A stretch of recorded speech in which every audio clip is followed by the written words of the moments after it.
Finn Family Moomintroll, written by Tove Jansson, read by Sue Swallow. Introduction. One grey morning, the first snow began to fall in the valley of the Moomins.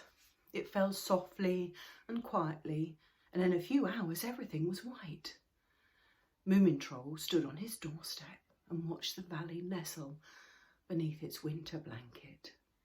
Tonight, he thought, we shall settle down for our long winter sleep.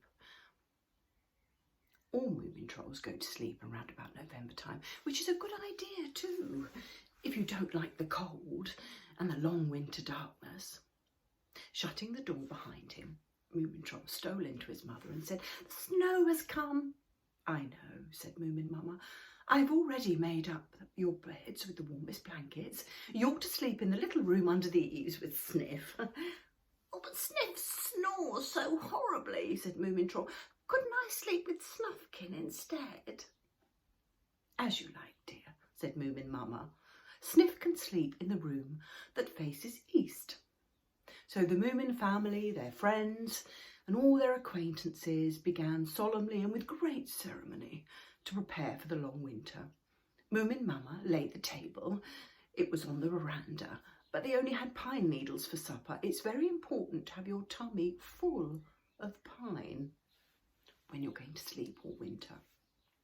And when the meal was over, and I'm afraid it didn't taste very nice, they all said goodnight to each other, rather more carefully than usual, and Moomin Mama encouraged them to clean their teeth. Then Moomin Papa went around, shut all the doors and shutters, and hung a mosquito net over the chandelier so it wouldn't get dusty.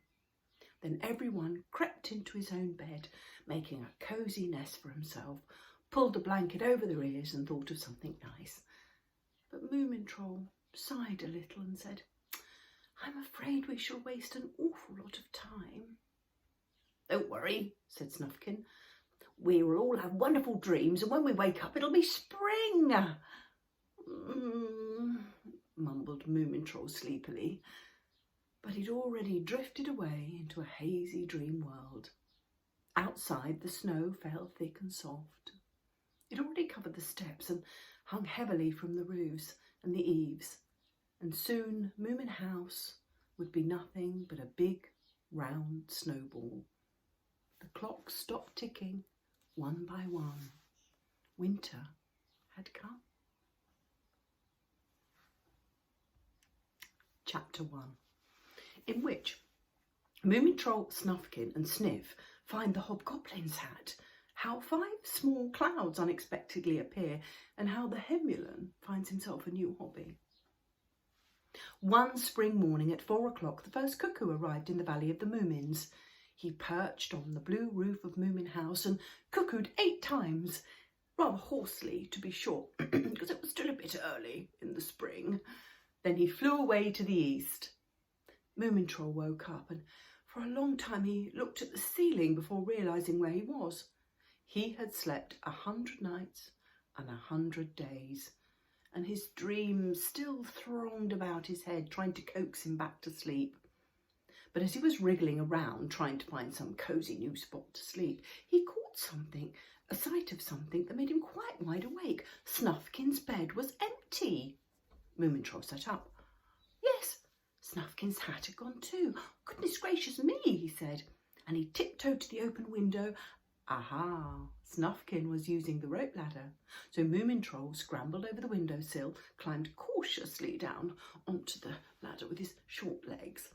He could see Snufkin's footprints plainly in the wet earth, wandering here and there, and rather difficult to follow, until suddenly they did a long jump and crossed over each other.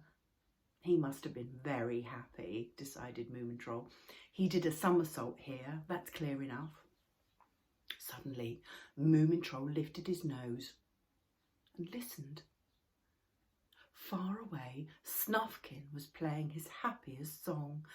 "All small beasts should have bows in their tails." And Moomintroll began to run towards the music.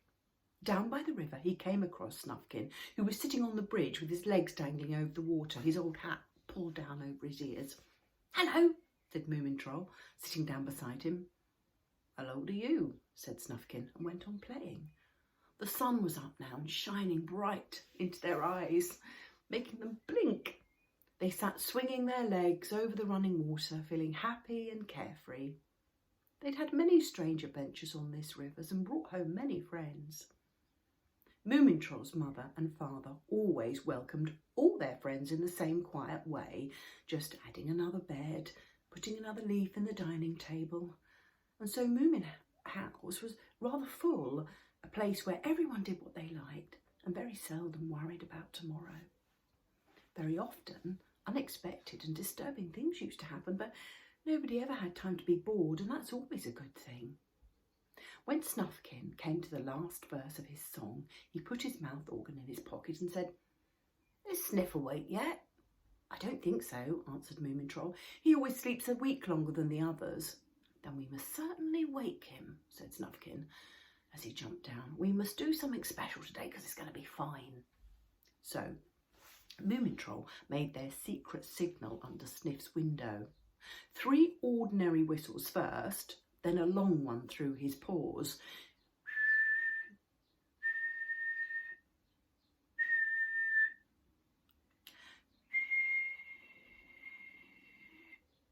It meant there's something doing. They heard Sniff stop snoring, but nothing moved up above. "Once more," said Snufkin, and they signalled even louder than before. Then the window banged up. "I'm asleep," shouted a cross voice. "Come on down, don't be angry," said Snufkin. "We're going to do something very special." Then Sniff smoothed out his sleep-crinkled ears, he had big long ears, and clambered down the rope ladder. I should perhaps mention that they had rope ladders under all the windows because it took so long to use the stairs. It certainly promised to be a fine day. Everywhere, befuddled little creatures just woken up from their long winter sleep, poked about, rediscovering old haunts, and busied themselves airing clothes, brushing their moustaches, and getting their houses ready for spring. Many were building new homes, and I'm afraid some were quarrelling. You can wake up in a very bad temper after such a long sleep. The spirits that haunted the trees sat combing their long hair, and on the north side of the tree trunks, baby mice dug tunnels amongst the snowflakes. "Happy spring," said an elderly earthworm. "How was winter with you?" "Oh, very nice, thank you," said Moomintroll. "Did you sleep well?" "Fine," said the worm. "Remember me to your mother and father." So they walked on, talking to a lot of people in that way, but higher up the hill that they went, the fewer people there were. And at last they only saw 1 or 2 mother mice sniffing around and spring cleaning. It was wet everywhere. "Oh, how nasty," said Moomintroll, picking his way gingerly through the melting snow. "So much snow is never good for a Moomin, Mother says." And so he sneezed. "Listen, Moomintroll," said Snufkin, "I have an idea. What about we go to the top of the mountain and make a pile of stones to show that we were the first there?" "Yes, let's," said Sniff. And they set off at once so to get there before the others. When they reached the top of the March wind gambolled around them, and the blue distance lay at their feet. To the west was the sea. To the east, the river looped around the lonely mountains. To the north, the great forest spread out its green carpet. And to the south, the smoke rose from Moomintroll's chimney. For Moomin Mama was cooking breakfast. But Sniff saw none of these things because on the top of the mountain lay a hat, a tall black hat.